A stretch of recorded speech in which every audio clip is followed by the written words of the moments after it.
Hello everybody, and warm welcome to the Saphira Centre of Shamanism, where we break down the ancient esoteric practices of shamanism and the occult, bringing them into balance with the deep psyche. My name is Luke, experienced practitioner and mentor of the shamanic and occult sciences. It is an honour to have you here. Thank you for joining me once again. Be sure to check me out on Patreon. First link in the description of this video. There is a very powerful collection section being uploaded at this moment in time, specific to the death current. Up and coming is also Saturnian-based initiation, dragon initiations, and alchemy, as well as the hundreds upon hundreds of pieces of content that is already present on the Patreon as well. I upload multiple times per week. And access starts at £20 per month with loads of tiers that you can choose from. Or if you want to book me for a mentorship, second link in the description to book me directly. I look forward to seeing you there. So today we're going to be discussing a core foundational topic when it comes to success within any initiatory path. This is going to be particularly important for those who are interested in shamanic and occult-based initiation, as well as for those who are wanting to understand more about what constitutes evolution and what constitutes the complete opposite. For those of you who are familiar with my work, you will know that I love my foundational practices. This, for the passing occultist who is interested in esotericism only, may be a pretty boring subject, but it's absolutely essential to be able to ground any initiatory endeavour that you embark on. We're going to be discussing dissociation versus integration. There is a huge confusion between these two things within various aspects of the spiritual community and the occult community. Okay, many think that they are integrating when in reality they are dissociating.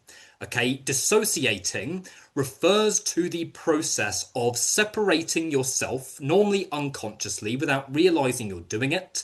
It is the process of separating yourself from challenging or painful experiences or emotions. The caveat here is that dissociation is often framed as healing when people project their dissociative tendencies onto healing modalities, spiritual practices, or initiation. The amount of people I've seen who engage with healing modalities, but in reality just use them as a mechanism to escape from feelings that they don't actually want to feel. It's the same in the occult community, with people tapping into spirits, opening spheres, starting path workings, framing it as healing when in reality they are using it to separate themselves from painful somatic sensations and painful emotions that they've learnt are not safe to feel. Integration, on the other hand, comes from the direct and conscious confrontation with what you are avoiding. Emotions, vulnerability, all kinds of things that many spiritual practices are geared to avoid. It's important to realise that anybody can do a course, anybody can do a healing modality, anybody can embark on an occult path working, anybody can perform an invocation. Okay, if we're referring to advanced path workings, anybody can initiate into the Qliphothic, anybody can initiate into the Sephiroth. But what is not guaranteed through the conscious opening of those endeavours is your ability to actually integrate what it is that comes up, okay? And the lines are often extremely blurred when it comes to understanding what dissociation is and what integration actually is. And this confusion can be detrimental to your initiatory process and can greatly impact your capacity to be able to ground what it is that you tap into tangible reality. So this is exactly what we're going to be discussing today. I'm going to be explaining how dissociation plays out within healing, within the occult community, within the shamanic community, and the spiritual community as a whole. And I'm also going to be explaining what constitutes genuine integration, so that if you involve yourself within these types of currents of energy or ways of working, you are able to discern and understand when you are shutting off emotionally and maybe even using spiritual practices to enhance that shutting off and dissociation, and where you can understand how you are integrating and whether you are actually integrating what you are avoiding. Absolutely essential topic for those who are wanting to actually engage in these practices in a way that is optimally grounded, coherent, and actually attain results from what they embark on. So definitely stay tuned as we dive in to dissociation versus integration.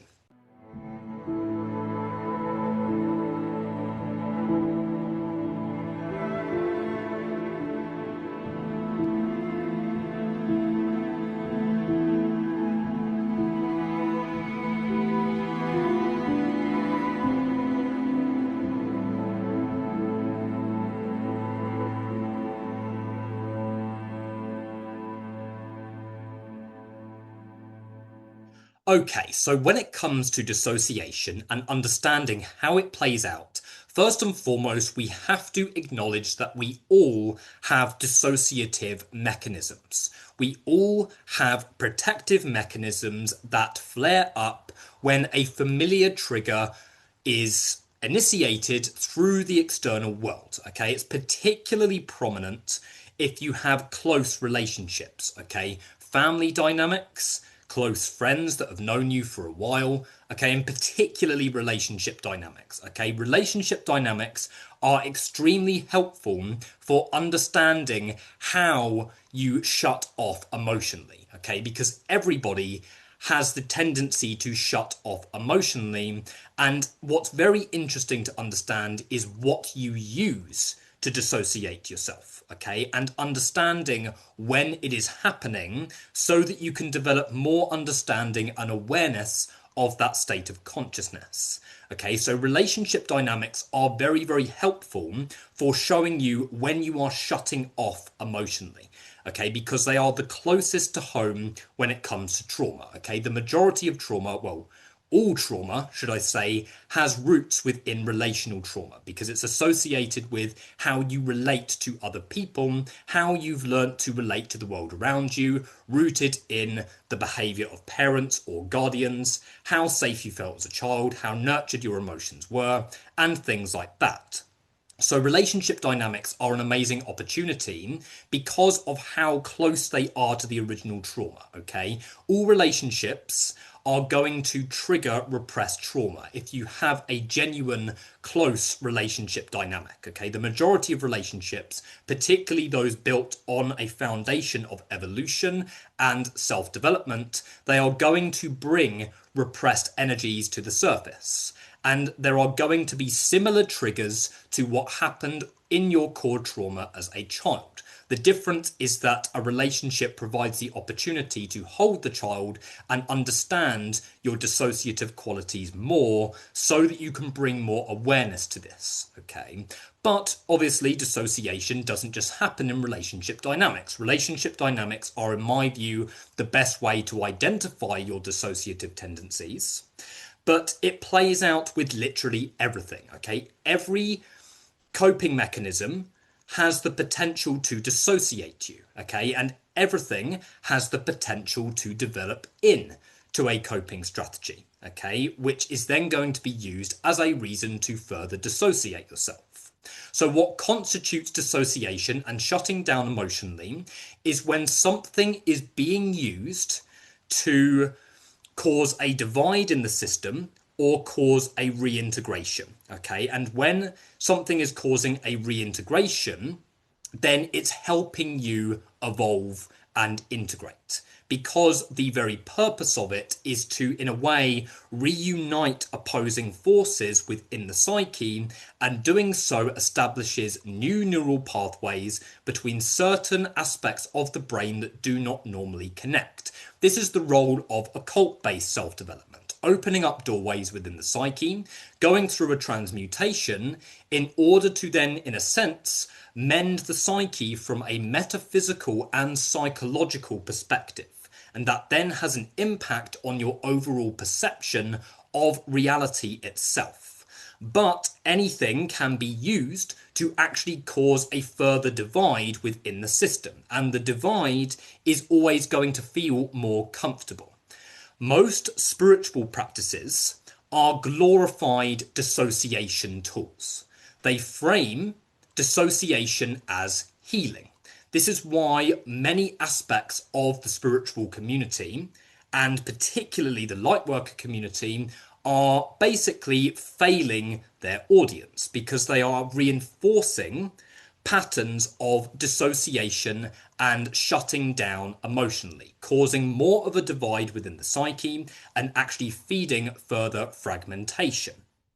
The manifestation community particularly feeds into dissociation because it locks into people's desires to be abundant and sovereign, but also ends up reinforcing the belief that they are separate from sovereignty and that their sovereignty exists within a reality that is yet to be cultivated. So it causes the majority of people who get involved with the manifestation community to just cycle within the same cycles of separating themselves from their own sovereignty and from their own power and from their own ability to bring about change in their day-to-day life.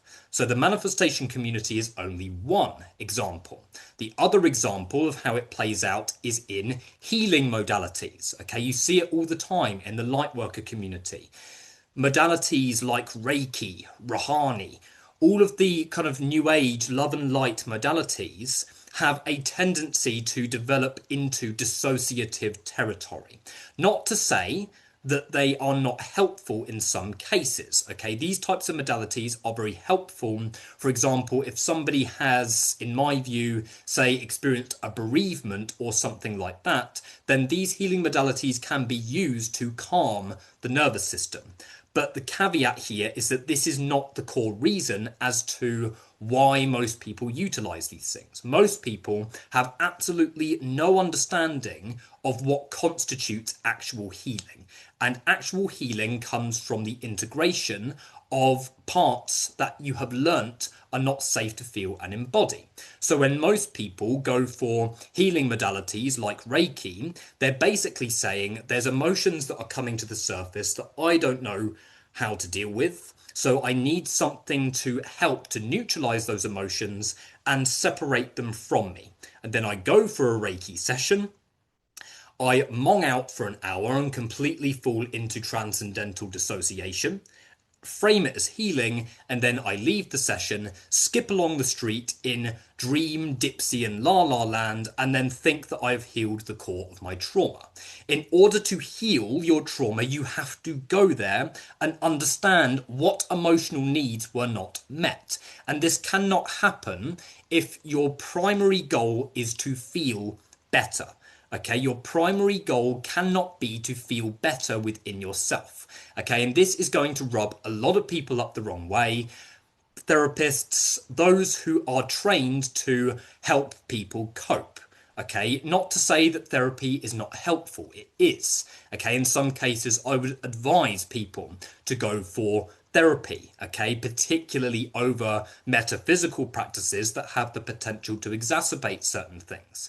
But it's important to use discernment and understand when something is moving into the territory of helping you cope with reality versus actually helping you to integrate the things that you have avoided. The dissociation doesn't stop there. Okay, it can move into the territory of shadow work as well. Yes, shadow work can become dissociation.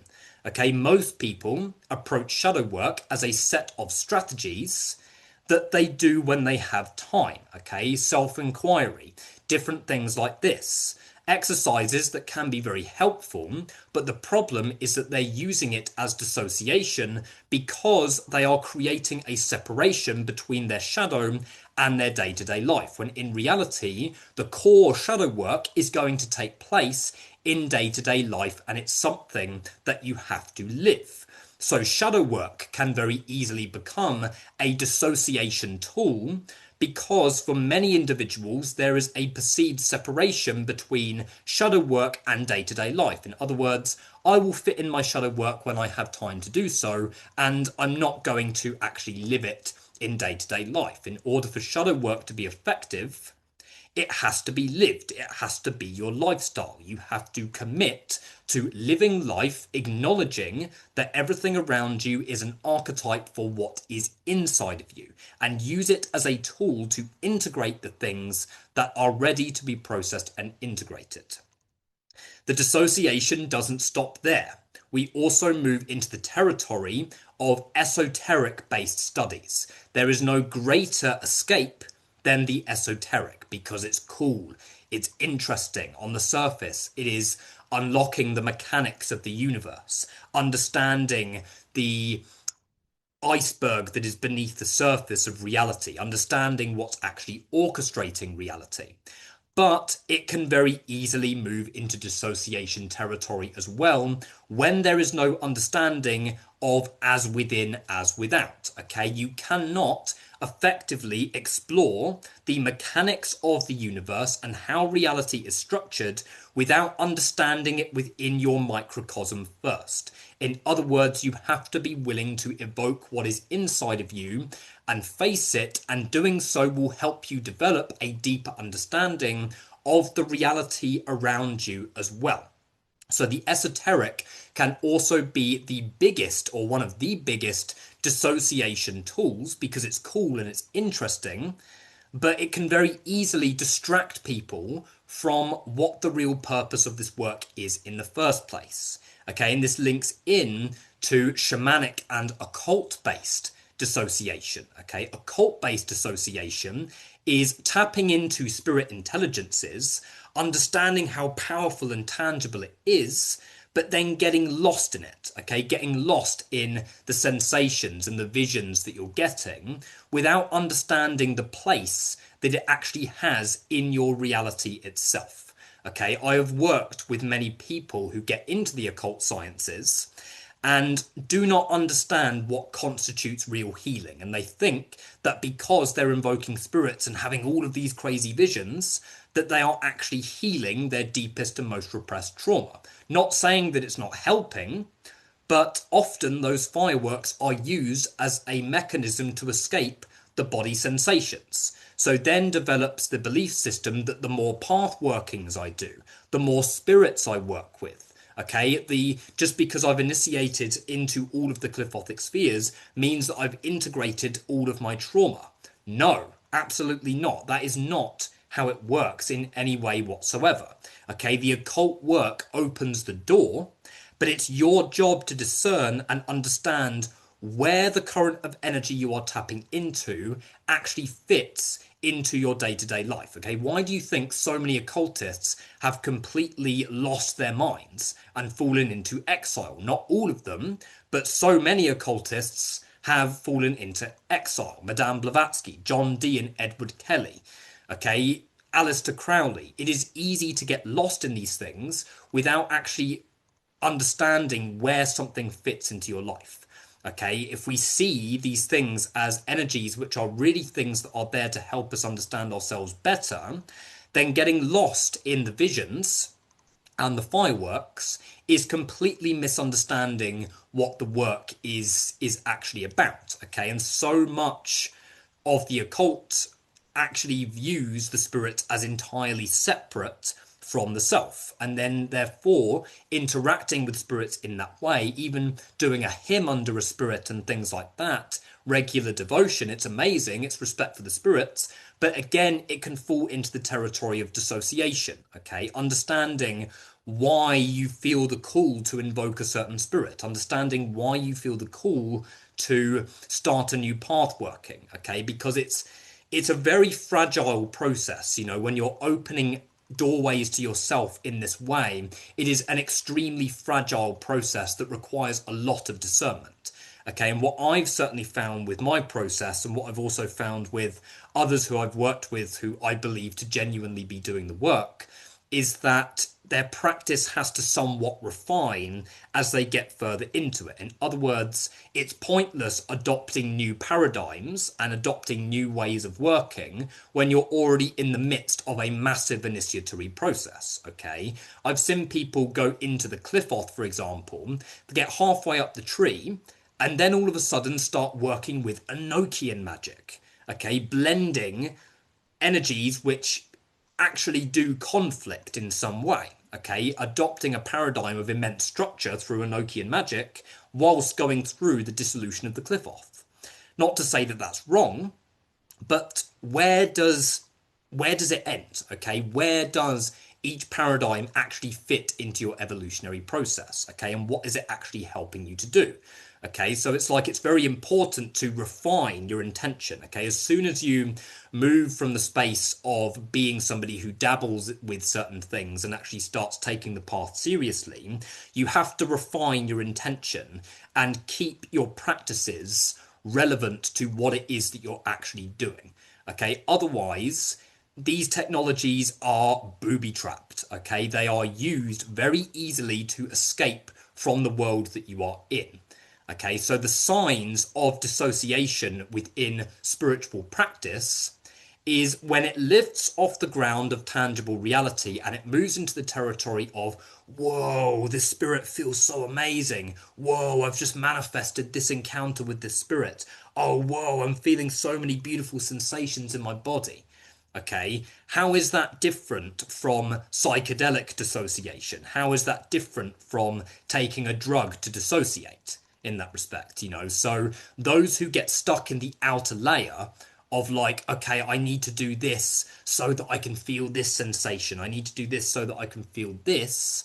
Or worse, I need to do this so that I can get this result here. It's again totally missing the point. Okay, yes, these energies are beautiful. Yes, these modalities are absolutely amazing, but they dissociate you from your body sensation and obstruct your evolution when you do not discern and understand where this energy fits into your process. Okay, so the idea would be, from an occult perspective, tap into an energy, do a few invocations, then take time to actually process and integrate what has actually taken place. What I've certainly found to be the most effective method for integrating path workings like the Sephiroth, the Qliphoth, and what's beyond is not actually to do any invocations at all. Okay, I've found that the solution for me, and what I've seen for other people, is to ritually open the sphere and then just live your life. Yeah, it's like you've used your free will through the ritual to open the door to the new current of transformation, and then just let the process happen. Okay, use these things as frameworks to actually live your life and bring you into deeper contact with the world around you. That is what constitutes integration. Okay, when you're using these technologies to actually enhance your life and actually help you to live your self-development path. Okay, the same goes for healing modalities. Okay, it's easy to be like, oh, the sensations are so amazing. Oh, I'm seeing all of these beautiful things. But then, like, what's it actually doing in your psyche? What's it actually doing in your body? Is it actually causing a divide from your somatic sensations, making you feel better? And yes, it can actually feel like healing when it's doing that. But healing is not always a comfortable process, okay? Yes, it doesn't demand difficulty, but healing requires you to go into the places that you've avoided, okay? It requires you to process painful emotions that you've learned are not safe to feel. And the integration of opposing parts within the psyche does not always feel comfortable because it requires a rupture of a protective mechanism.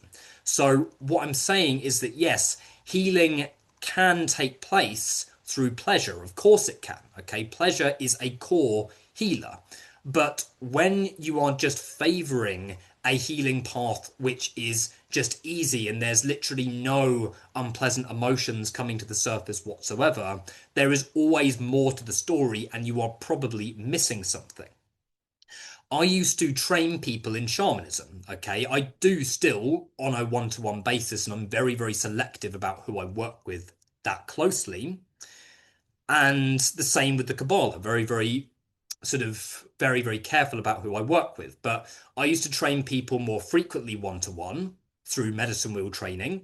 And I also used to do groups as well, but I didn't do groups for very long. I only did a few groups.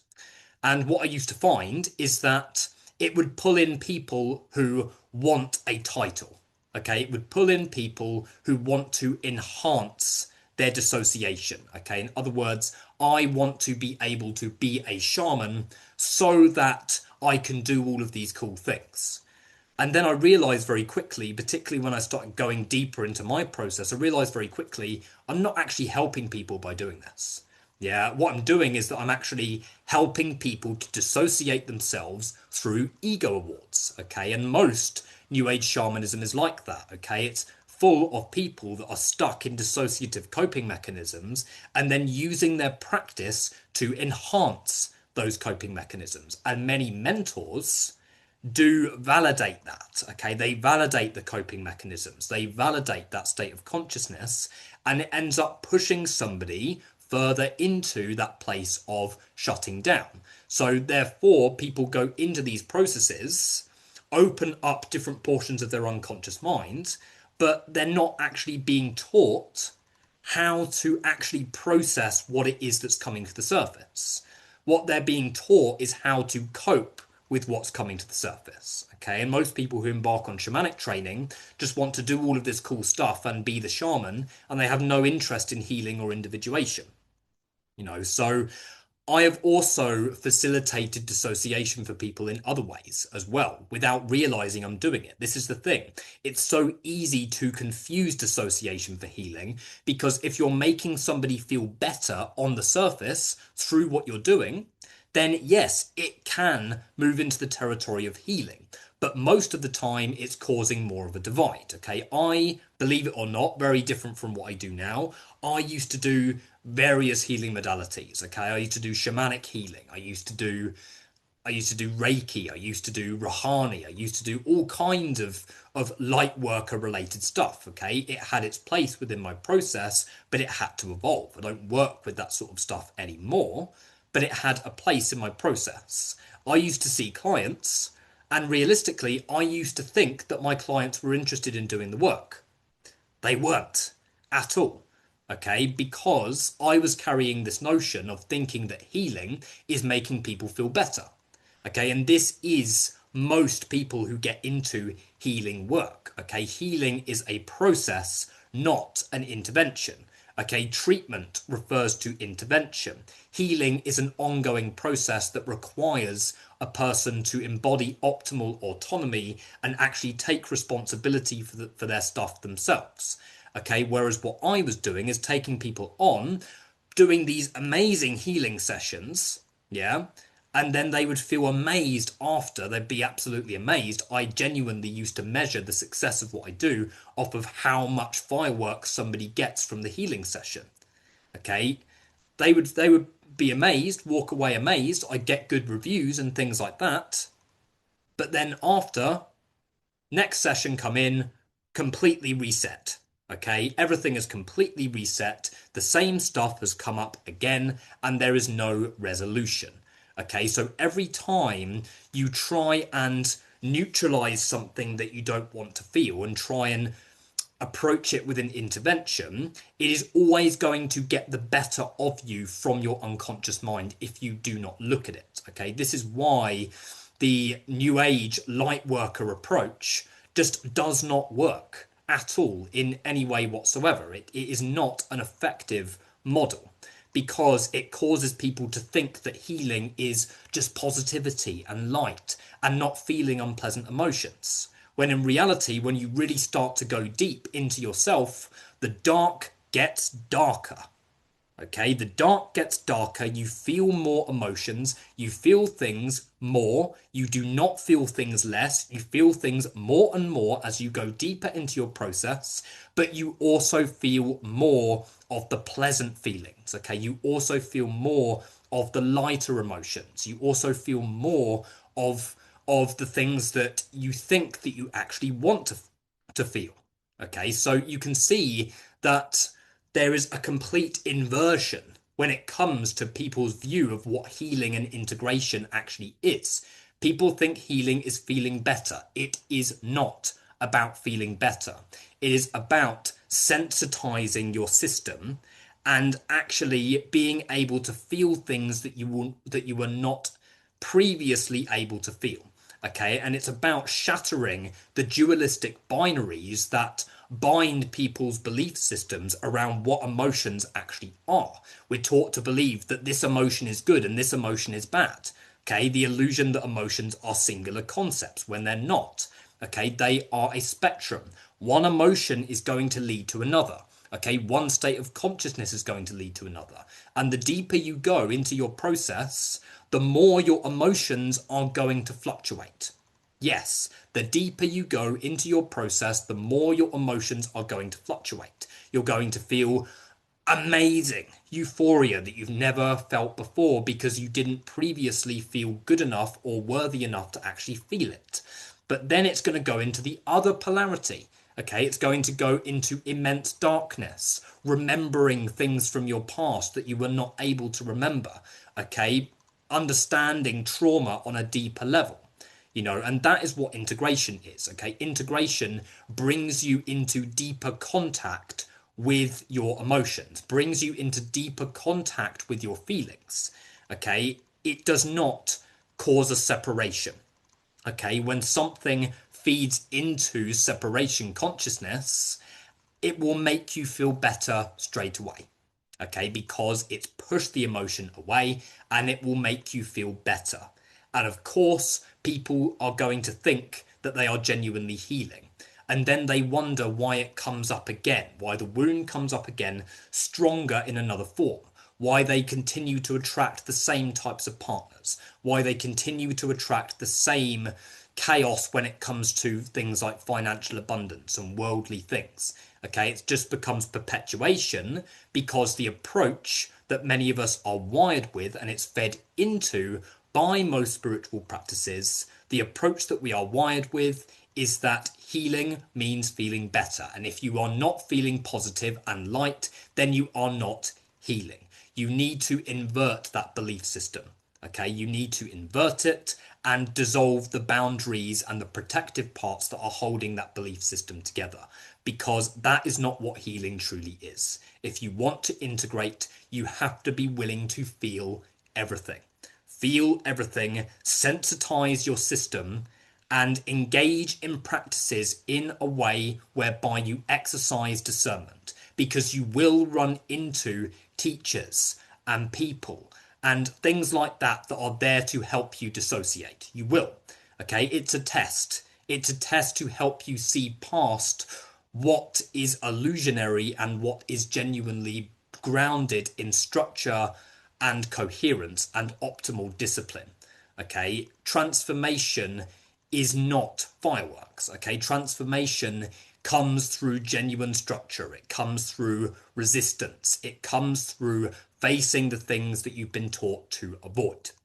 So you are going to encounter people, teachers, mentors, different things like that that are going to resonate with certain aspects of the ego. Okay, and those teachings, if you are wanting to refuse your emotions and not feel them, those teachings are going to feel much more comfortable than teachings that are there to bring you into contact with yourself.